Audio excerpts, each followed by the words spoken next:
ओम श्री हरि ओम श्री हरि ओम श्री हरि ओम श्री हरि ओम श्री हरि ओम नमो भगवते वासुदेवाय नमः।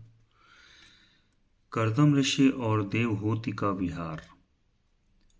श्री मैत्रेय जी ने कहा, विदुर जी, माता पिता के चले जाने पर पति के अभिप्राय को समझ लेने में कुशल साध्वी देवहूति कर्दम जी की प्रतिदिन प्रेम पूर्वक सेवा करने लगी, ठीक उसी तरह जैसे श्री पार्वती जी भगवान शंकर की सेवा करती हैं। उसने काम वासना, दंभ, द्वेष, लोभ, पाप और मद का त्याग कर बड़ी सावधानी और लगन के साथ सेवा में तत्पर रहकर विश्वास, पवित्रता, गौरव, संयम, शुश्रूषा, प्रेम और मधुर भाषण आदि गुणों से अपने परम तेजस्वी पतिदेव को संतुष्ट कर लिया। देवहूति समझती थी कि मेरे पतिदेव दैव से भी बढ़कर हैं, इसलिए वह उनसे बड़ी बड़ी आशाएं रखकर उनकी सेवा में लगी रहती थी। इस प्रकार बहुत दिनों तक अपना अनुवर्तन करने वाली उस मनुपुत्री को व्रतादि का पालन करने से दुर्बल हुई देख देवर्षि श्रेष्ठ कर्दम को दयावश कुछ खेद हुआ और उन्होंने उससे प्रेम गदगद वाणी में कहा। कर्दम जी बोले, मुनि नंदनी, मनु नंदनी, तुमने मेरा बड़ा आदर किया है। मैं तुम्हारी उत्तम सेवा और परम भक्ति से बहुत संतुष्ट हूँ। सभी देहधारियों को अपना शरीर बहुत प्रिय एवं आदर की वस्तु होता है, किंतु तुमने मेरी सेवा के आगे उसके क्षीण होने की भी कोई परवाह नहीं की।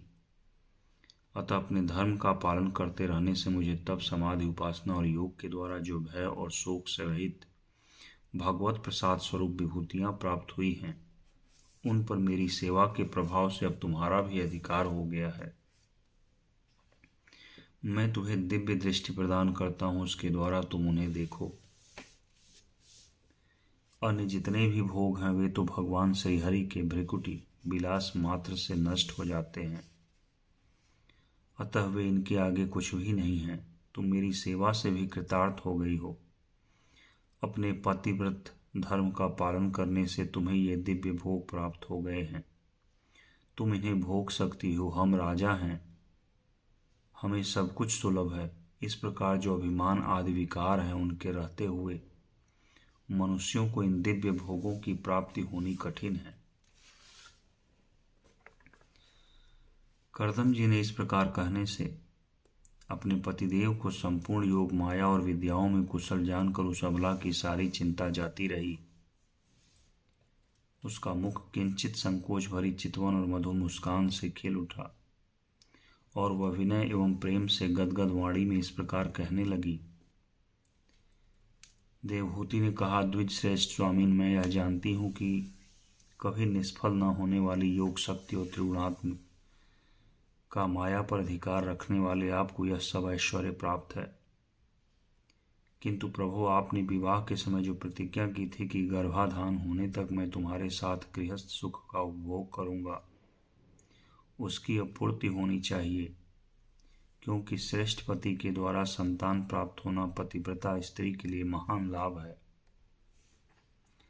हम दोनों के समागम के लिए शास्त्र के अनुसार जो कर्तव्य हो उसका आप उपदेश दीजिए और उपटन, गंध, भोजन आदि उपयोगी सामग्रियां भी जुटा दीजिए, जिससे मिलन की इच्छा से अत्यंत दीन दुर्बल हुआ मेरा यह शरीर आपके अंग संग के योग्य हो जाए, क्योंकि आपकी ही बढ़ाई हुई काम वेदना से मैं पीड़ित हो रही हूँ। स्वामिन, इस कार्य के लिए एक उपयुक्त भवन तैयार हो जाए, इसका भी विचार कीजिए। मैत्रेय जी कहते हैं, विदुर जी, कर्दम मुनि ने अपनी प्रिया की इच्छा पूर्ण करने के लिए उसी समय योग में स्थित होकर एक विमान रचा, जो इच्छानुसार सर्वत्र जा सकता था।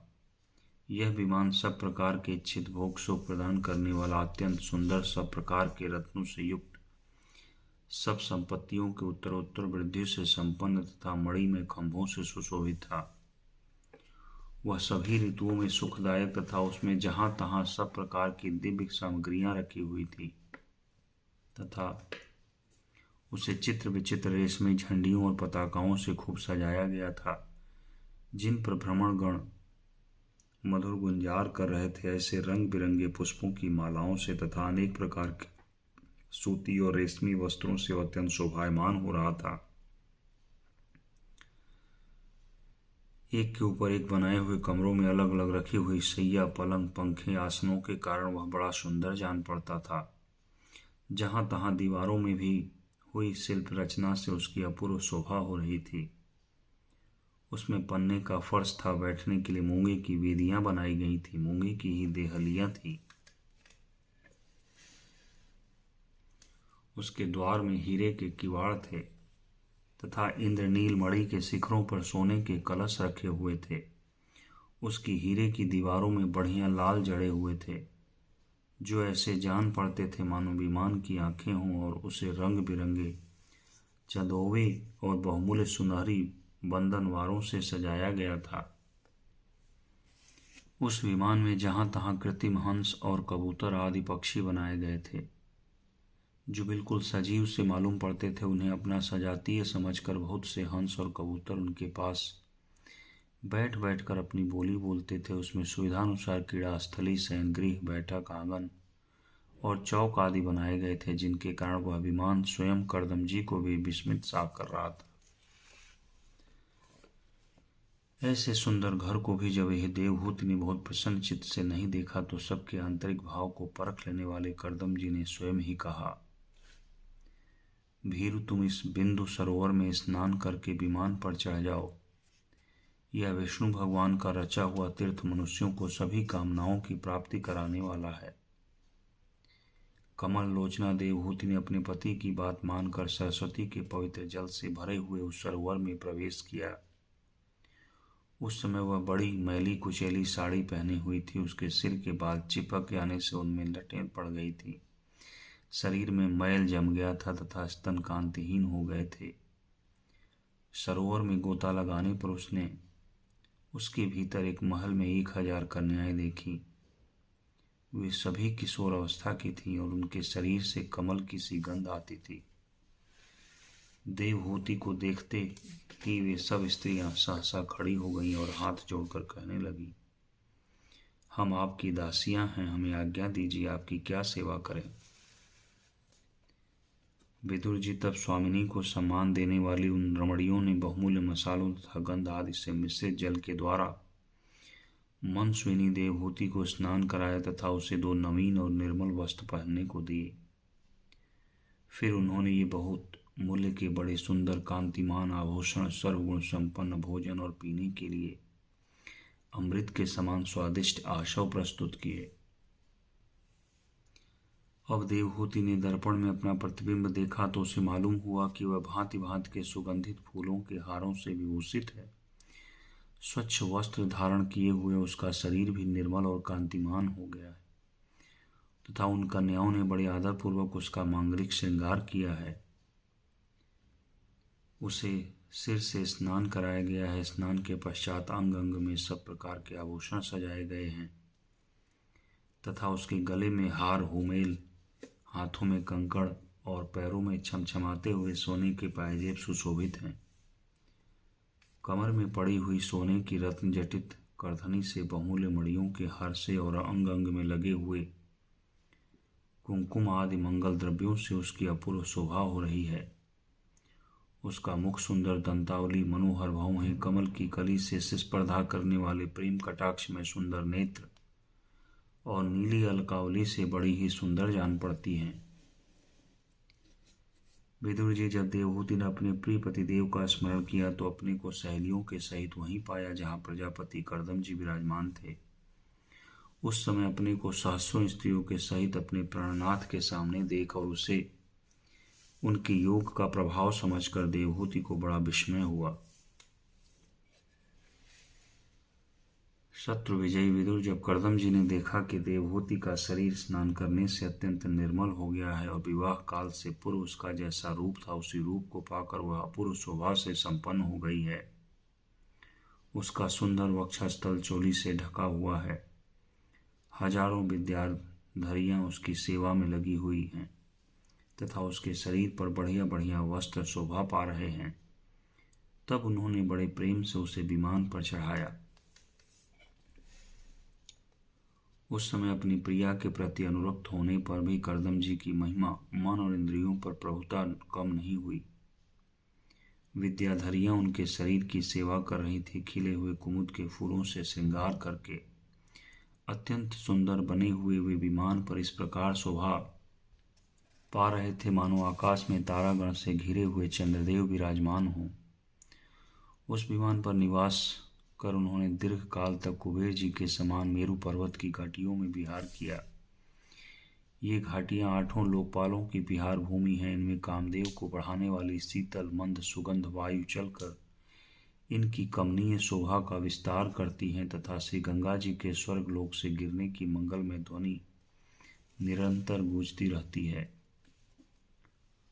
उस समय भी दिव्य विद्याधरियों का समुदाय उनकी सेवा में उपस्थित था और सिद्धगण वंदना किया करते थे।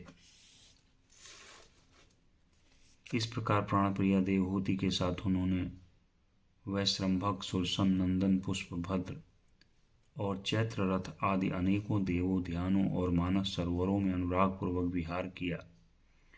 उस कांतिमान और इच्छानुसार चलने वाले श्रेष्ठ विमान पर बैठकर वायु के समान सभी लोकों में विचरते हुए कर्दम जी विमान विहारी देवताओं से भी आगे बढ़ गए।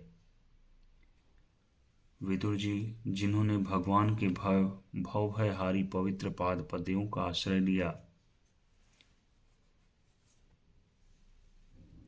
उन धीर पुरुषों के लिए कौन सी वस्तु या शक्ति दुर्लभ है।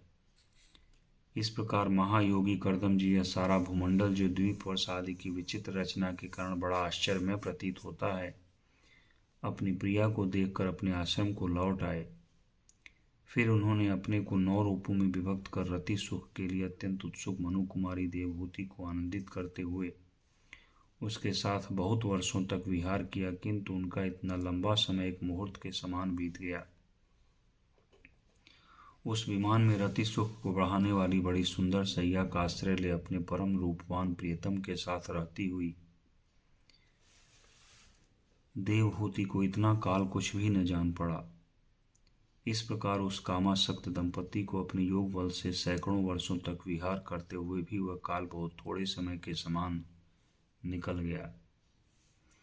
आत्मज्ञानी कर्दम जी सब प्रकार के संकल्पों को जानते थे, अतः देवहूति को संतान प्राप्ति के लिए उत्सुक देख तथा भगवान के आदेशों को स्मरण कर उन्होंने अपने स्वरूप के 9 विभाग किए तथा कन्याओं की उत्पत्ति के लिए एकाग्रचित्त से अर्धांग रूप में अपनी पत्नी की भावना करते हुए उसके गर्भ में वीर स्थापित किया।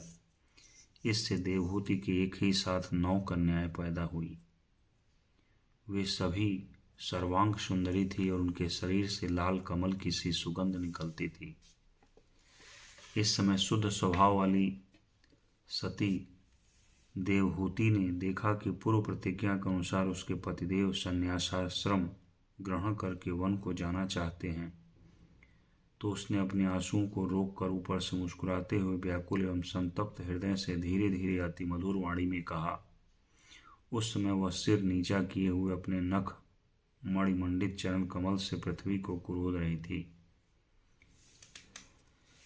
देवहूति ने कहा, भगवान, आपने जो कुछ प्रतिज्ञा की थी वह सब तो पूर्णतः निभा दी, तो भी मैं आपकी शरणागत हूँ, अतः आप मुझे अभय दान और दीजिए। ब्राह्मण, इन कन्याओं के लिए योग्य वर खोजने पड़ेंगे और आपके वन को चले जाने के बाद मेरे जन्म मरण रूप शोक को दूर करने के लिए भी कोई होना चाहिए।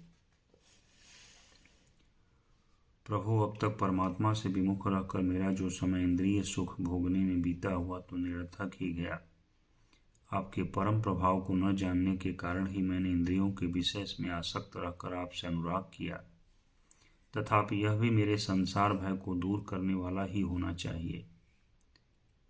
अज्ञानवश असत पुरुषों के साथ किया हुआ जो संग संसार बंधन का कारण होता है, वही सत्पुरुषों के साथ किए जाने पर असंगता प्रदान करता है। ओम श्री हरि।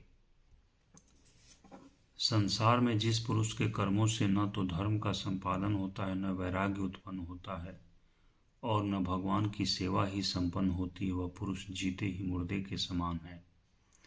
अवश्य ही मैं भगवान की माया से बहुत ठगी गई, जो आप जैसे मुक्तिदाता पतिदेव को पाकर भी मैंने संसार बंधन से छूटने की इच्छा नहीं की। ओम श्री हरि, ओम श्री हरि, ओम श्री हरि। ओम नमो भगवते वासुदेवाय नमः। ओम नमो भगवते